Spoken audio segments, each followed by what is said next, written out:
Bismillahirrahmanirrahim. Assalamualaikum warahmatullahi wabarakatuh. Allahumma salli ala Sayyidina Muhammad wa ala ali Sayyidina Muhammad. Bertemu lagi kita pada pagi ini untuk sedikit tazkirah ringkas berkaitan dengan hadis Nabi sallallahu alaihi wasallam.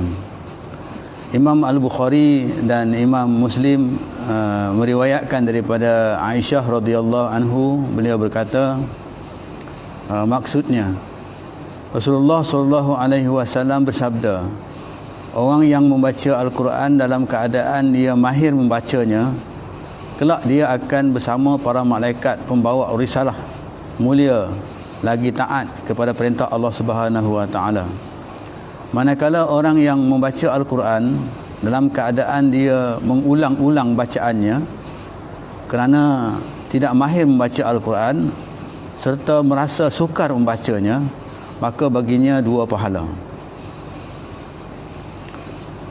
Tuan-tuan yang dirahmati Allah sekalian, jadi maksud hadis yang kita bacakan tadi itu, maksudnya bagi 2 pahala itu, iaitu yang pertama pahala membaca Al-Quran, dan yang kedua pahala sabar serta berusaha membacanya walaupun dalam keadaan yang merangkak-rangkak, yang tak boleh lancar bacaannya.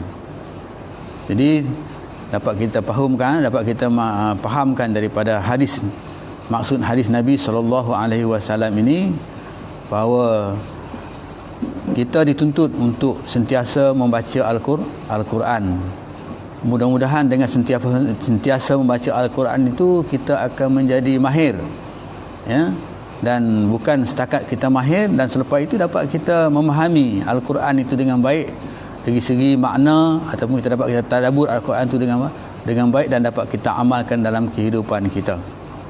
Dan mungkin bacaan Al-Quran ini menjadi masalah kepada kita. Ada orang yang mahir membacanya, ada orang yang kurang mahir membacanya.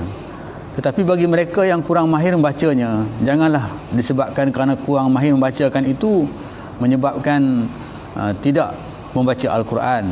Jadi belajarlah Al-Quran, sebab kurang mahir itu akan memberi 2 pahala kepada dia seperti yang sebutkan tadi. Yang pertama, pahala dia nak membaca Al-Quran, sebab Al-Quran itu ialah kalamullah, iaitu mujizat yang ditinggalkan oleh Allah Subhanahu wa taala kepada kita. Dan seperti mana kita tahu juga, Al-Quran ini ialah sebagai syifa, ubat kepada penyakit hati kita, dan juga segala penyakit-penyakit yang lain. Dan yang penting ialah ketenangan hati kita apabila kita membaca Al-Quran, lebih-lebih lagi apabila kita tadabbur makna Al-Quran itu. Jadi itu maknanya orang yang membaca Al-Quran sudah pasti mendapat pahalanya. Kemudian yang kedua, pahala yang kedua, iaitu kerana sukarnya, sabar dia dalam menghadapi sukarnya itu untuk membaca Al-Quran, nak menyebut kalimah-kalimah Al-Quran itu seperti huruf-huruf yang tertentu, seperti huruf sad, dad, ta. Ini huruf-huruf yang agak sukar disebut, tapi walau bagaimanapun dia berusaha untuk membacanya walaupun dalam keadaan yang tak dapat disebut dengan betul, dan ia mendapat pahala atas usaha bacaannya itu.